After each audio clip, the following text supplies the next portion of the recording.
Hello fellow collectors and welcome to Long's Toys. Today we are taking a look at Deluxe class Prowl from Transformers Bumblebee Cyberverse Adventures. This is the last of the three from this second wave. These do not have a Build-A-Figure component. And I think we heard about some more that are coming. I can't remember off the top of my head who they are. But I think there are a few more, at least that we've seen listings for. Cyberverse is this weird line of toys that, like, the show's been gone for a while now, but they keep randomly putting stuff out. I think they are working on, like, two, like, somewhat movies that they're going to do, maybe to wrap up the series, since they kind of got just, like, canceled, I guess. I don't really know the circumstances, but the show just kind of ended. But anyway, I'm excited for this. I think Prowl actually looks pretty cool. I like the design of his police car mode. I like the robot mode. He's got the siren shot, which is basically just effect pieces for his shoulder cannons. So there you go. But pretty standard packaging, cool artwork of Prowl on the side. Over here you have that same kind of Autobot group shot that we always get. And that's pretty much it. So I'm going to go ahead, get him out of the box, and we'll take a closer look. Here is Prowl out of the packaging. I think he looks pretty good. Doesn't have a ton of kibble or anything. I mean, of course, you have the roof of the car here on the back and then the wings, but that's pretty standard for Prowl. Most of his transformations have been pretty similar over the years. You have the arms here with the wheels on the back. You have the really nice kind of sheriff badges here, nicely painted gold. All of the blue, the two different tones of blue paint here on the front, very, very sharp, nice metallic, darker blue, and then kind of a lighter blue, which all looks really, really good. You have translucent windows down here, and you're going to have translucent windows for all of the roof of the car areas, windshield, side windows, and everything. You have the light bar up here, which is also nicely painted. So all in all, I think he looks really good. Head sculpt's pretty good. Again, pretty standard for Prowl. You have the big red head crest, and then you have the nicely painted face and blue eyes. Autobot symbol there on the front also looks pretty good. He does come with a few accessories. He has a gun here. Fits very easily into his hand. And then he's got two effect pieces. So you can see they're kind of like bullet projectiles of two different sizes there. Now you can either peg these onto the end of his gun, or you can peg them onto his shoulder cannons here. So whatever you like, you can mix and match, one and one, whatever you want. But overall, pretty cool. I think they work well. And they do have a use in vehicle mode later on, which we'll get to. So it's got police written here on the side. Again, more metallic blue paint. All of this little trim areas down here also done in metallic blue. Some red, which we'll see again more in the vehicle mode. But yeah, all in all, I think they did a really nice job with the paint applications. All look very sharp and very nice. Articulation-wise, you can swivel the head from side to side. You have a little bit of movement here where the shoulder actually meets into the torso, but that's really for the transformation.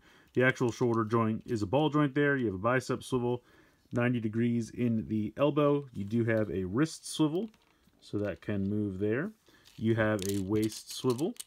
You have these little side skirt pieces that have a hinge so they don't get in the way of the ball joint here in the hip. And then you have a thigh swivel right there. Pretty much 90 degrees in the knee. Not quite, but pretty much.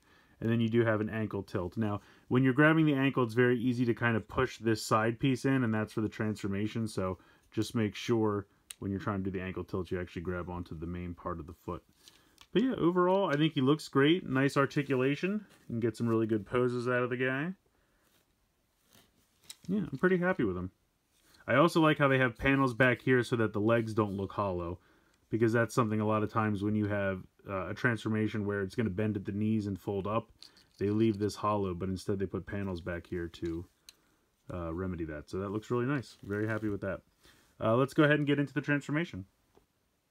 So I know I always make jokes that every Prime transforms the same way and every Grimlock transforms the same way, but honestly a lot of these G1 characters are pretty much the same.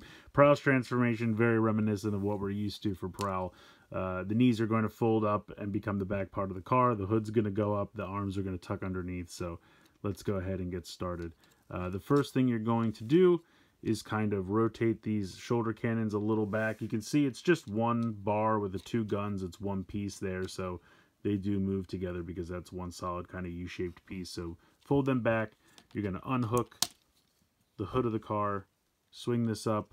You're going to see that this piece here is going to flip back and then fill in that empty space to give you the full hood of the car. You're going to bring the guns to about there, and then you want to kind of put them at this angle so they're kind of pointing down like that.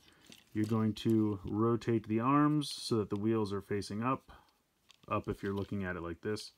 Then bring these in so that the wheels fill in that space. And then you kind of have to bring this in about, and you kind of have to position this hinged piece here in the back, right there where my finger is. And then bring this in. You can see that the arms will fold down to about the waist. And the head comes to about the bottom of his shoulders. Now there is going to be a lot of empty space in here, so you might be tempted to kind of push this up farther. Don't do that, because you want to make sure everything lays flat like this. So then you're going to come to the legs. You're going to open up these panels on the back and make sure, not just straight like that, you have to open them even farther, or else it's not going to work. Fold in these feet pieces, and then fold the feet in like that. There you go. Then you can peg these together like so. This will fold down, and then you kind of have to wiggle these underneath here, and then that will kind of fit like that. Then you can go ahead and close these, and I do like how they fit pretty snugly with the crotch plate, like it's just one seamless thing. That's some nice engineering there. And then you're just going to close the doors. You can see that there is a tab here on the side, and that's going to tab in right there. So you just go ahead and close that up on both sides. And there we go. There is the completed police car mode. And again, really sharp paint. I love that metallic blue all down the side, the hood, or the front of the car, I should say. Autobot symbol, light bar all nicely painted. Back of the car also nicely painted. You can store the weapon on the top if you'd like. And if you want to use, again, the effect pieces, you can plug it in like that. Or you can come around to the back, and he's got two little tabs, pegs right here, I should say. And you can make it look like they're like exhaust, like he's burning out or something. So you can do something like that as well, which is kind of neat. But yeah, overall, pretty cool. I like the design. Rolls well. And overall, I think it just looks really sharp. I think Prowl is a lot of fun. I think the vehicle mode looks great. I think the robot mode looks great. The paint applications are really sharp. Articulation's good. Transformation, fairly basic, but fun and easy to go back and forth. So I appreciate that. Overall, I don't really have much to complain about this guy. Accessories, the effect pieces, all really good. I'd be just very interested to see what the future of the Cyberverse line is, or Bumblebee Adventures, whatever you want to call it. We've seen some listings, but again, without a toy fair this year, it's kind of hard because we haven't seen any actual physical representations of anything. So, I mean, there have been listings in the past that never came to fruition, so who knows? Only time will tell. But in the meantime, I definitely think this guy's worth adding to your collection. Definitely a really nice figure, and I'm happy to have it. So let me know what you guys think in the comments below. Please like, share, and subscribe. Hope you guys enjoyed the video, and as always, thanks so much for watching.